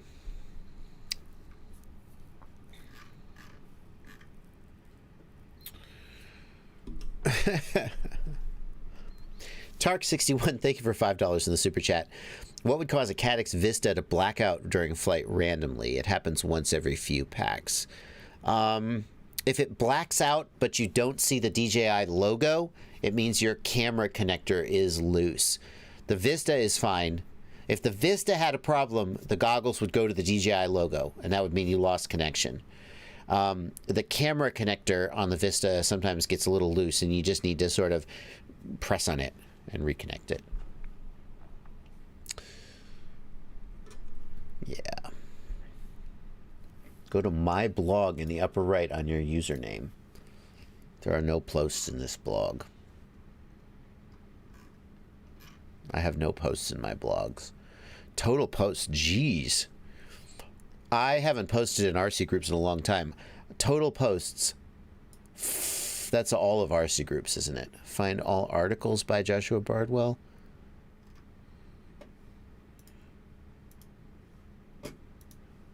Find all articles by Joshua Bardwell. No matches. That's not right. I mean, obviously I've started threads on RC groups. Something isn't right. Anyway, enough about that.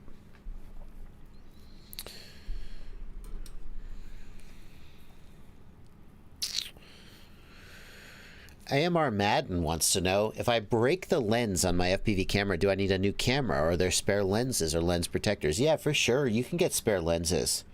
For example, here is the RunCam RG18 lens. You can get spare lenses all over the place. The best bet is to buy a lens that is specifically designed for your camera, because the thread you might match. So you're going to want to get either an M12 thread or an M8 thread. Those are the two threads that are commonly used in FPV cameras. But even if you get the right thread and it will screw into your camera, it may not have, this one has, you can see here, a UV filter on it. So it may not have the UV filter that's required. And then the other thing is it may not have the right focal distance. So you probably want to try to get a lens that's specifically designed for your camera. But sometimes you can just swap lenses out.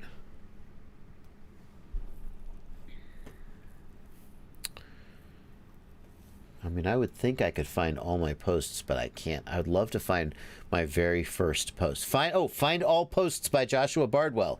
There we go. Oh, now we're getting somewhere. Oh, we're close. Last page. July 10th, 2016. Did I make a new account? I must have made a new account. Because this is from 2016. I must have had a different account. Oh, that explains it. Yes. Interesting. So, wait. What was my username? I bet I remember what it was. Nope. No.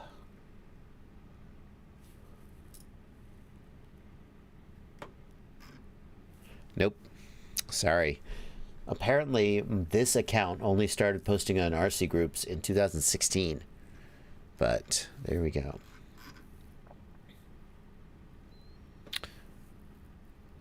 I wish I could find my old account. Zach Cagesley says, I didn't realize lenses could be swapped out. I've replaced whole cameras because of the chip in the lens. Yeah, it just screws out, man. It just screws out. Tim J. Howitz. Yeah, that is one of my earliest posts. But that is not... That's 2014. That is not the one I'm thinking of, though. Maybe it was later than that, because I was still working on my plane there. So this one, I was working on my airplane, so this would have been before I got into multi-rotors. Interesting. Anyway. Could it have been much later than I thought?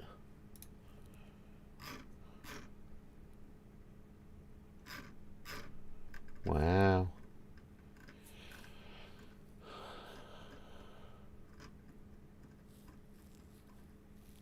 Why did I post that I was live streaming on RC groups? Oh, man. Okay. Anyway.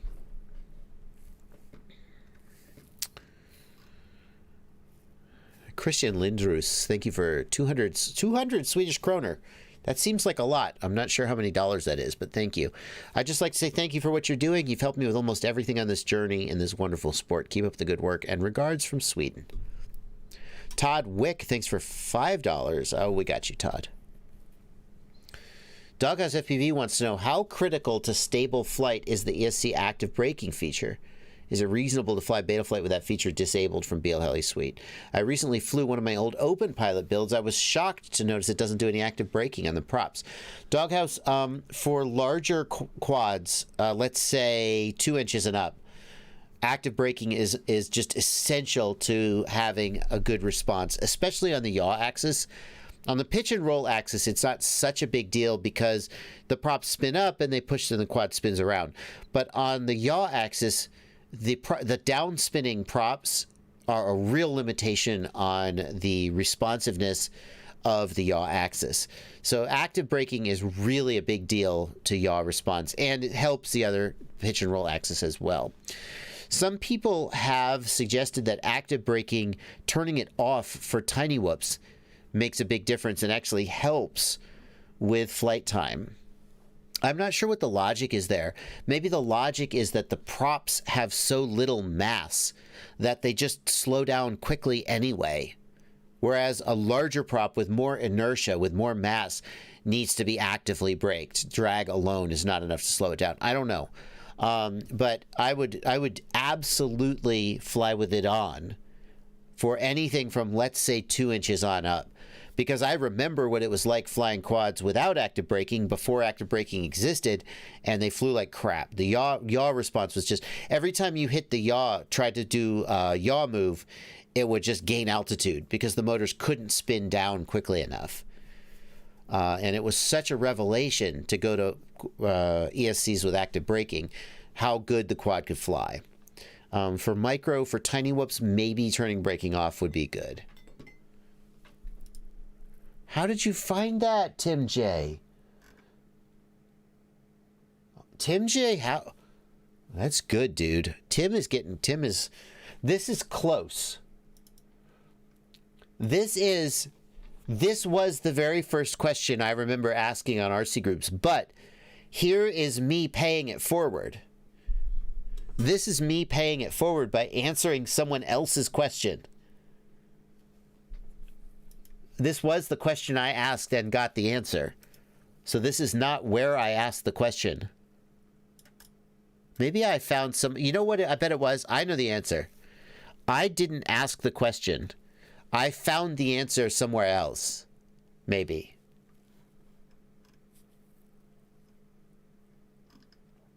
Anyway. That's very close.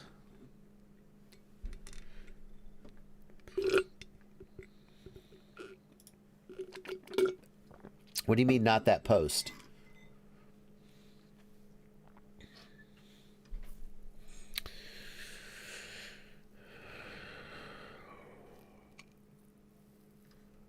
I really thought I was looking at the right post there, man. Oh! Oh! Oh, Tim J! Tim J! You are the man! You found it! How did you find it? Tim, how did you find it? Oh my God, you guys. This is it. This is it. Wow. April 21st, 2015.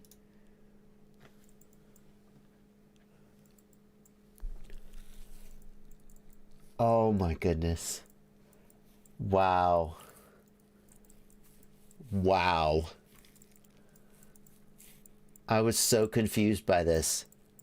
I didn't know what would cause this.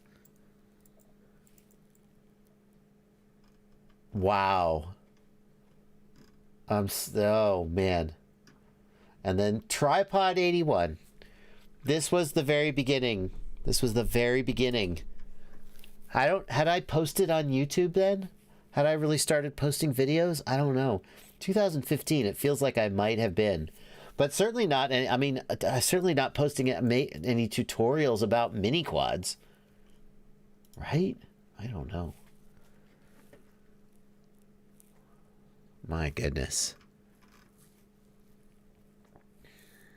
My goodness. Fire Red 12 amp ESC running BL Heli 13.1. Oh my gracious sakes.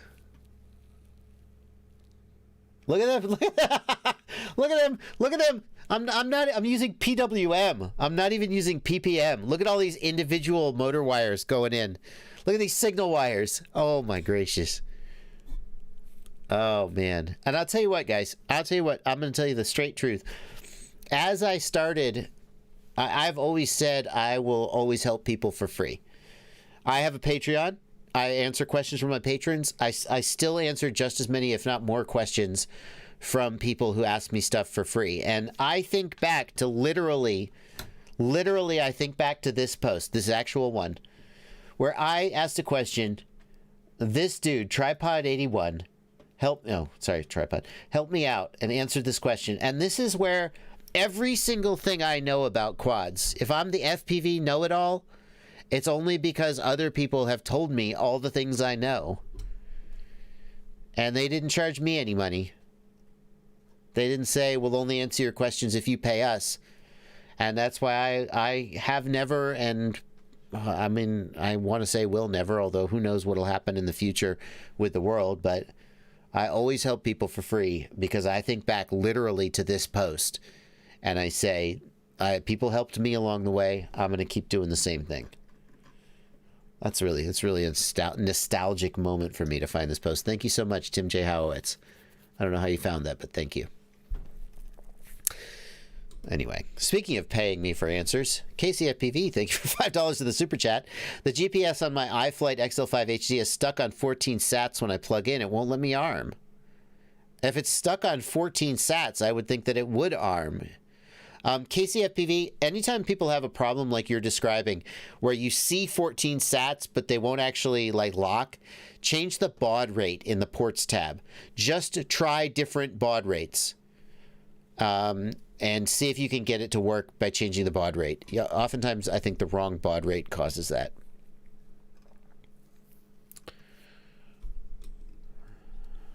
Drone Racer says, how much time should you spend searching online before asking directly?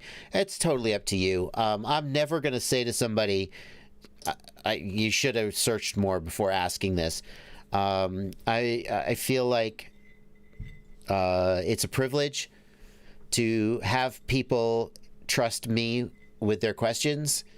And if I can quickly Google it and give you the answer, but you come to me instead, if that means that you, if I provide a service and provide value and that means you support me, I mean, I'll just Google all the answers for you and send them to you. I'm not going to be mad at you.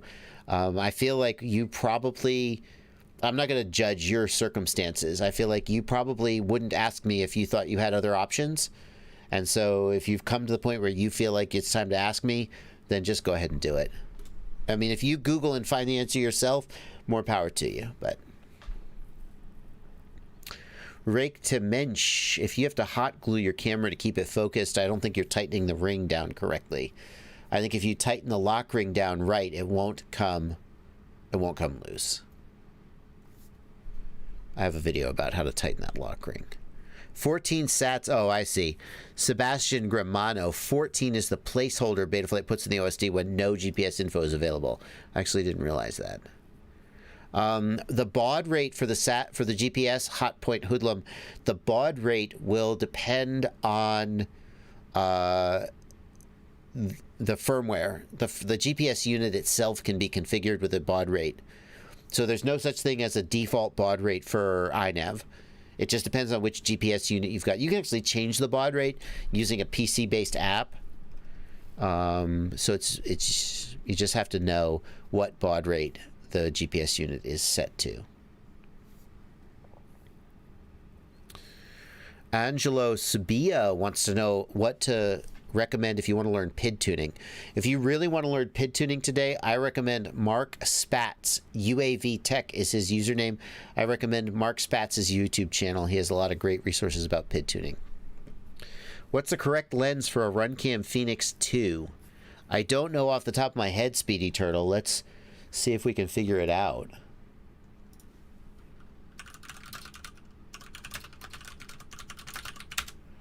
I mean, can we just find it in the Runcam lenses?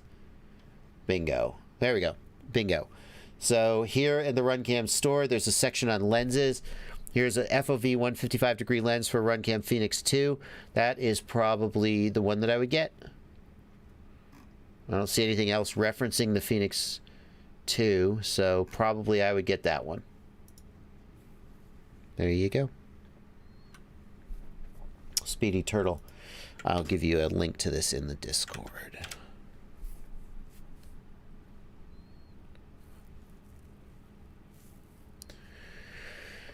Peter in the super chat. Thank you for 300 Hungarian florin, I think. Thank you, Peter. No question, just a donation. Thank you very much. Arctic Ice Drone, thank you for 55 Norwegian kroner. 2-inch quad, rehearsal to fly low and steady. Lower your rates is a good start. The bottom line is you just have to practice doing it. You have to just learn to make tiny corrections and think ahead. Lower rates will help, or add expo. Scott Southard, new stack, checked all the wiring, one motor showing 100% error. First thing I would do, Scott, is check the firmware version. It may be when you flashed your ESCs, you didn't flash that one by accident.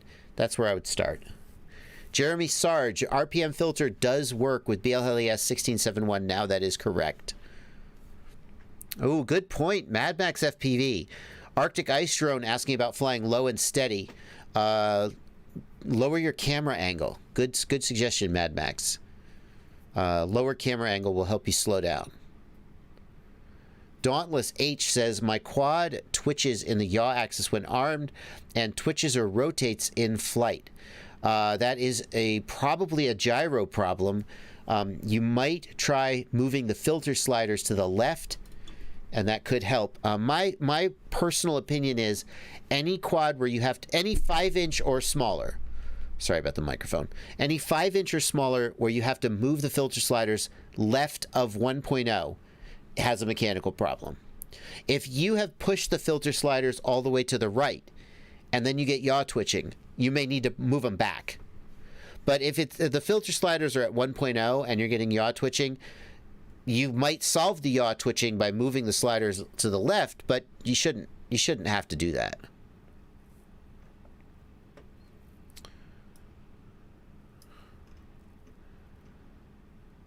Gyros tend to break from hard crashes. It's true. It's true. Good point, Liviu. Don't have filter sliders. I mean, I assume you're on the default filters, Dauntless. Since you're on the default filters, then, I mean, you probably have a gyro problem, is the takeaway. New flight controller is what most people would end up doing.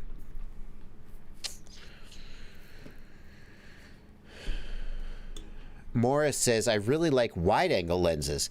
How do I find the correct lens that works and will be more wide-angle? Morris, you're just going to have to do trial and error. So if you have, like, let's search for Phoenix cameras. So here is a 140-degree lens for the Phoenix. Here's a 160-degree lens for the Phoenix. Right? If you want a wider angle lens, you're just going to have to buy another lens and see how it works. The thing is, though, depending on the size of the sensor and the focal length of the lens, the FOV is not going to be the same. So, like, here's a 1.8 millimeter lens for the Runcam Racer 2. If you love super wide angle, just spend $10 and buy one of these and see what happens. Just try it. The thing you got to keep in mind is that some cameras, the UV filter is on the lens, and some cameras, the UV filter is on the sensor. If your camera has a UV filter on the sensor, and then you buy a lens that has the UV filter on it, you'll need to peel the UV filter off the lens. But if your camera has the UV filter on the lens, and you buy a lens without a UV filter, then your image will look super purple, and that won't work.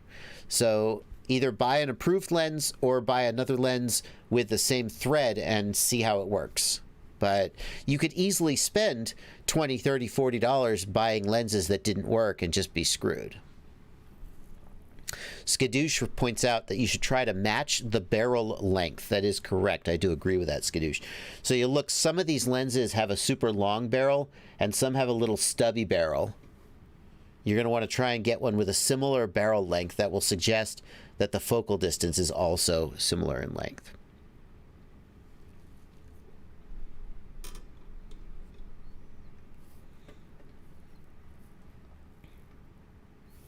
Is there a way to disable stick commands? Dan Richmond. If you wanted to disable stick commands, Dan Richmond, set the max and min limit outside what you're... hang on, I'll show you.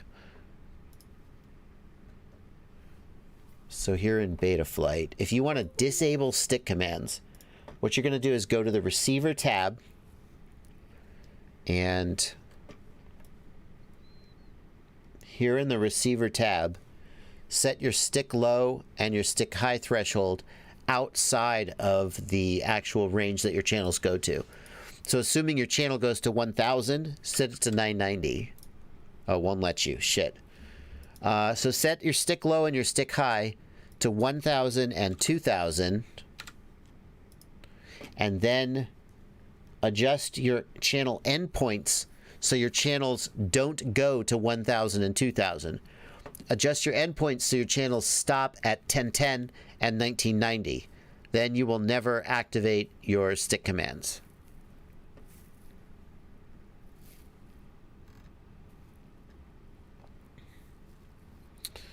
Grouch wants to know if I ever got my Crossfire Wi-Fi figured out. Nope. I can't get my Crossfire Wi-Fi to connect to my wireless network. I'm trying to make a video about multi-bind. It's not working. I don't know why. Aaron Perez, is there a difference between 8-channel and 12-channel on TBS Crossfire? Did you ask that question earlier in the stream? Because I think I answered it. Yes, there is a difference, but no one will tell me what it is. Is it latency? Is it range? Don't know. Marcus Uden wants to know, what are your thoughts about DJI FPV's future? Are the people with the current system going to be left behind? Marcus, I don't know the answer to that, Marcus, and here's why I say that. If you look at DJI's camera drones, the Phantoms came out and they had, is it Lightbridge? I'm not sure. But DJI, think about DJI's camera drones. There was Lightbridge, now there's OcuSync. I mean, they have left behind people using previous technologies. I hope that they realize that that would be a disaster in the FPV space. Because, like, DJI pilots, they buy the DJI drone and they get the controller with the drone. It just works with their phone. Very, very few people are buying DJI goggles. So when you go from the Phantom to a Mavic, the fact that it's using a different video technology doesn't really affect you. But with DJI FPV, if they were to go to V2 of that and make all of the existing air units and Vistas obsolete, it would be a disaster. It would be a disaster. So I think that they realize that that won't work. They seem pretty in touch with how the FPV system, the FPV community is. Excuse me, I got a dry throat here. But I can't say for sure that they won't do it.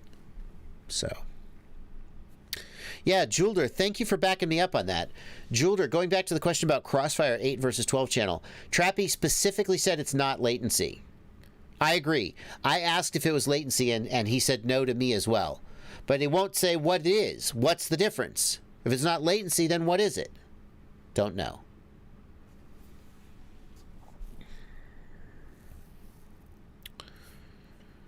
Pet Term 77 says, when air mode is active, the quad falls slow. Yeah, Pet Term 77, the whole point of air mode is that the motors don't spin down as much. Therefore, you get more stability, but it doesn't drop as fast. You could try lowering your idle speed. You could also explore dynamic idle. Dynamic idle might help with that, but it might not. But that's the point. That's the point. Psych Limbo, thank you for $5 in the super chat. I saw Stu's video about dealing with depression. Someone in Bot's Discord posted with hashtag #RipOneForStu. Thought it was nice. I wish you and everyone well. UAV Future Stu is having a tough time right now. Not being able to fly because he's in lockdown. I thought, where is he located? Is he in Australia? Is he in New Zealand? Where's Stu live? Is it Australia? I think it's Australia.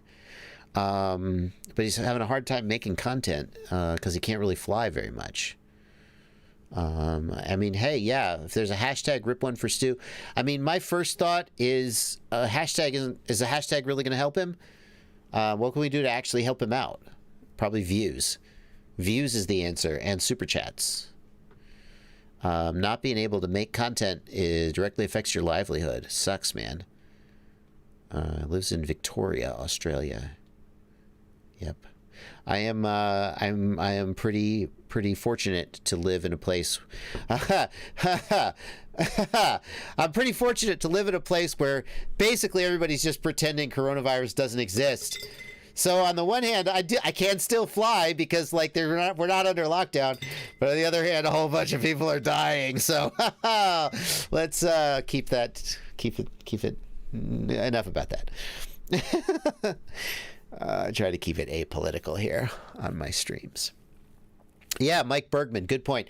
If you're going to post with a hashtag #RipOneForStu, make sure you're a patron. I mean, at the end of the day, one of the whole points of Patreon, and I'm not saying this to promote my own Patreon, one of the whole points of Patreon is that when the world turns to crap and your YouTube revenue dies and your affiliate revenue dies, your patrons have got your back and you can still pay your bills.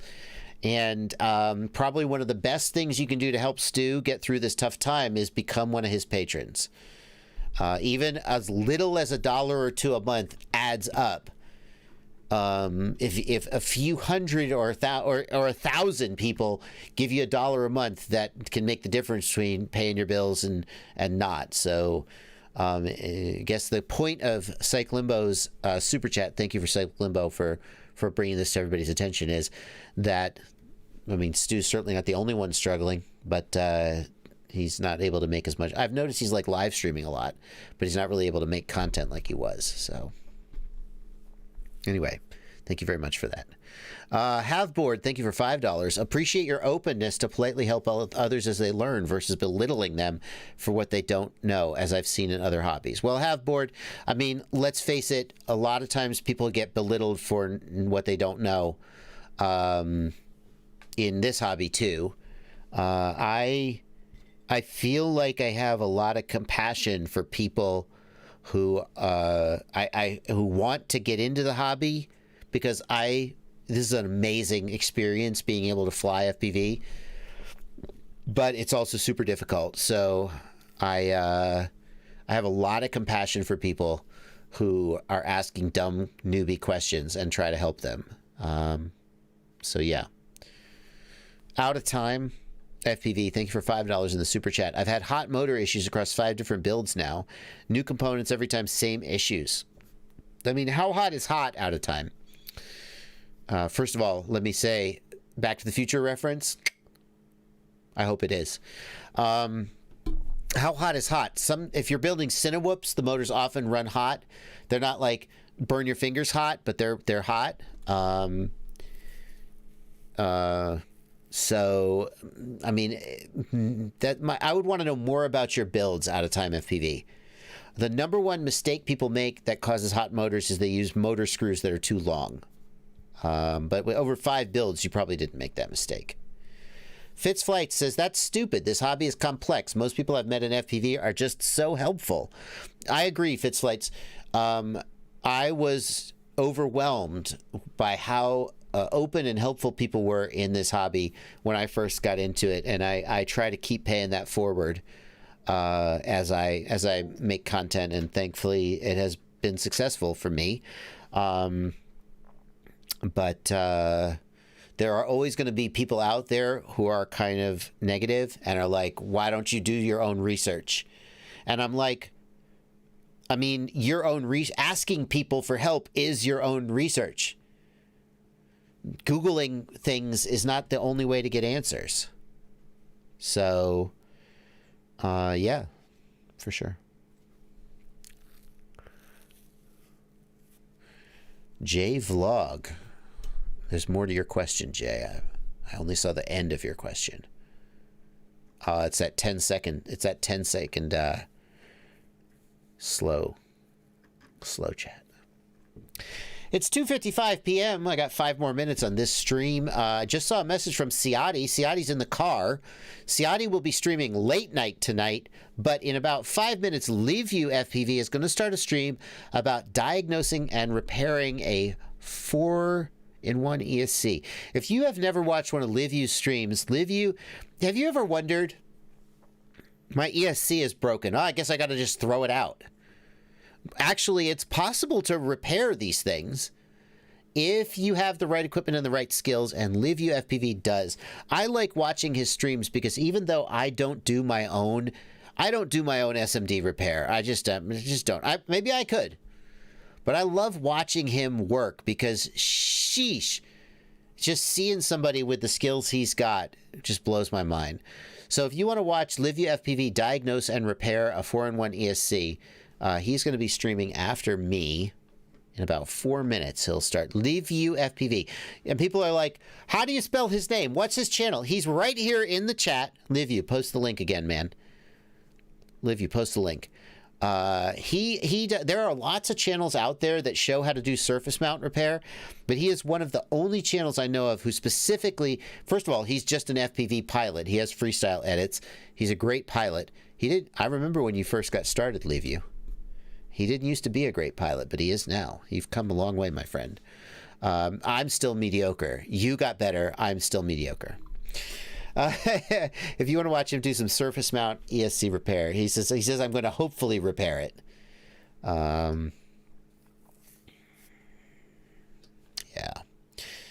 So, thank you so much for you guys coming out and participating in the stream.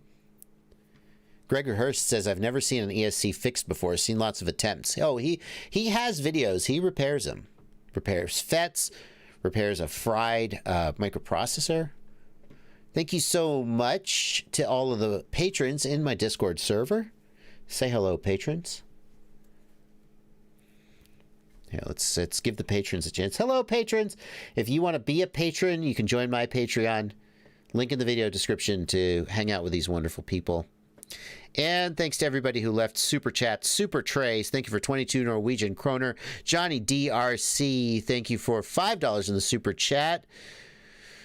Ten Lay, thank you for $10 in the super chat. I know you have a flight controller coming out soon. Would you ever do a bind and fly quad? Probably not, Tin Lay. I would probably just do build videos rather than bind and flies. LiveView FPV is posting a link to his upcoming stream that he is about to start just as soon as I go off the air in just about 2 minutes. Yeah. Peregrine Flow added Stu to his Patreon. I mean, you guys, I got to tell you guys, I mean, this is probably, I mean, my accountant would tell me that not to say this, but if you're like a $10 Patreon of JB, of me, I refer to myself in the third person occasionally, like, knock that down to $8 and go give Stu $2. Don't give him $5. I mean, come on, let's be realistic here. No, I'm teasing. I mean, spread it out a little bit. Spread it out a little bit. I appreciate your generosity, especially because there's people out there. Andy RC is another who got mentioned. Andy RC's in the UK, under lockdown, can't fly. A dollar or two really does add up. I have a policy. I try to support as many people as I can. I'm a $5 patron of like 25 different people. I don't know the actual number. Just because I know that adds up and it matters to people. So if there's somebody out there like Stu or like Andy RC who's struggling, even if you can, and I know a lot of you guys are struggling. So, I mean, I don't know your situation.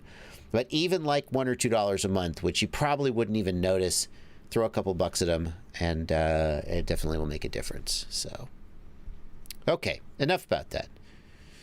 My Patreon is about to drop. Oh well. Thank you guys so much. That's going to bring us to the end of the stream. Window Washer FPV, thanks for $5. That's going to do it for the end of the stream. Check out LiveView FPV. He is posting link to his stream about to start. Going to fix an ESC, or at least try to. I am out of here. Let's see if I can use Stream Deck to end my stream. Here we go. Where's the stream? Okay, here we go. Happy flying, everybody. See you tomorrow, 8 p.m. Eastern time for my Monday night stream.